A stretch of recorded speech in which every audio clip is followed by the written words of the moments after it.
Hi everyone, welcome back to the channel. You know how it is?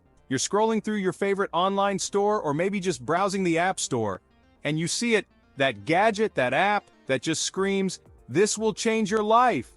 You click, you buy, you download, and then reality hits. It's completely useless. But here's the thing. Even though we know deep down that some tech is totally pointless, we can't stop using it. Whether it's the novelty factor, the sleek design, or just the pure absurdity of it all, some gadgets and apps have this weird power over us. So today we're diving deep into the world of useless yet addictive tech. We're talking about the gadgets that made us scratch our heads and the apps that had us wondering, why am I still using this? Trust me, you'll be shocked by some of these. Let's dive in! First up, we have to address the phenomenon that was the fidget spinner. Remember 2017? It was like this little piece of plastic took over the world. They were everywhere. Schools, offices, even the evening news couldn't get enough of them. The marketing was genius, really. They were sold as stress relievers, tools to help you focus. Some even claimed they could unlock hidden potential. But let's be real. It was just a bearing in the middle of some plastic, designed to spin, and spin, and spin. And spin they did. People were uploading insane fidget spinner tricks online, limited edition versions were selling for ridiculous prices, and you couldn't walk down the street without seeing someone obsessively flicking one. Did they actually relieve stress? Did they improve anyone's focus? Who knows, but that's not the point, is it? The point is, they were addictive.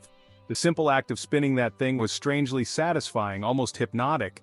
Even if you were one of those people who swore they'd never be caught dead with a fidget spinner, admit it, you secretly wanted to try one. There was just something about the simplicity, the way it felt in your hand, that made you want to give it a go. Fidget spinners might be a distant memory now, but they serve as a perfect example of how something completely useless can become a global obsession. Next up, let's talk about a piece of tech that's a little more high-end. We're talking about smart fridges. Yes, you heard that right, fridges with Wi-Fi and touchscreens, and sometimes even cameras inside. Now, I love a good gadget as much as the next tech enthusiast, but even I have to question this one. I mean, a fridge has one job, right? Keep your food cold. It's not rocket science. But that hasn't stopped companies from packing fridges full of features. We're talking touchscreens that display your family calendar, built-in voice assistants so you can add milk to your shopping list without lifting a finger, and even cameras that let you see inside your fridge from your smartphone while you're at the grocery store. Don't get me wrong, some of these features are kinda cool in theory. Being able to check if you're low on milk while you're out is pretty handy, but do you really need a giant touchscreen on your fridge displaying your Instagram feed? Probably not. Yet despite the questionable practicality, smart fridges have become a status symbol. They're sleek, they're futuristic, and they scream, "Look at me, I have a smart home." And let's be honest, who doesn't want to impress their friends with a fridge that can tell you the weather forecast? The addictive part? It's the novelty of it all. It's the feeling that you're living in the future, surrounded by gadgets that do everything for you. Even if, in reality, you're just using that touchscreen to scroll through recipes you'll never actually make. Before we had smartphones and smart fridges, there was the pet rock. Yes, you heard that right, a rock. Marketed as a pet. It sounds crazy now, but back in the 70s, this was a thing. Think about it, no feeding, no walking, no vet bills. What's not to love, right? Well, apart from the whole it's a literal rock thing, but that didn't stop people from buying them. The pet rock was the brainchild of Gary Dahl, an advertising executive who, legend has it, came up with the idea while listening to his friends complain about their pets. He saw a gap in the market, a need for a low-maintenance companion, and thus, the pet rock was born. Each pet rock came nestled in a cardboard box, complete with air holes, for breathing or not, and a training manual. The manual was pure genius, filled with puns and jokes, teaching you how to play dead with your pet rock and other equally absurd commands. The pet rock was a phenomenon, selling millions of units and becoming a pop culture icon. It was featured on talk shows, in magazines, and even spawned a whole line of merchandise. But why? Why did people become so obsessed with a rock? It was the novelty, the humor, the sheer absurdity of it all. In a world that often takes itself too seriously, the pet rock was a breath of fresh air. It was a reminder that sometimes the simplest things can be the most entertaining. Battery cases, bulky security blanket, or necessary evil.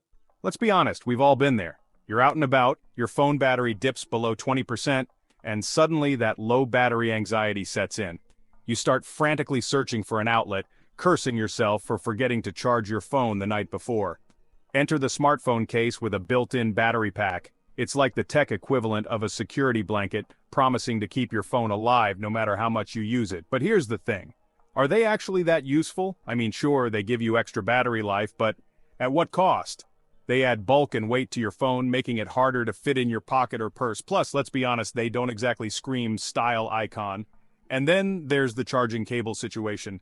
Most battery cases require their own proprietary cable, which means you're stuck carrying around yet another cable in your bag. And if you forget that specific cable, well, you're out of luck. But despite their drawbacks, battery cases are strangely addictive. There's something satisfying about knowing you have that extra power on hand, even if you rarely use it. It's like having a backup plan for your backup plan. And let's not forget the psychological aspect. With a battery case, you can silence that nagging voice in your head that screams, "Your battery is low. Find an outlet. Find an outlet." It's a sense of security, even if it's a false one. Do nothing VR. Why are we so mesmerized? Virtual reality has come a long way. We've got VR headsets that can transport us to different worlds, let us experience things we never thought possible. But then there's the other side of VR. The VR apps that do, well, nothing. I'm talking about those apps where you put on the headset and you're placed in a beautifully rendered environment. Maybe it's a tropical beach. Maybe it's the top of a mountain. Maybe it's even the surface of Mars. You can look around, take in the scenery, but that's it. You can't interact with anything. You can't move around freely. You're just there.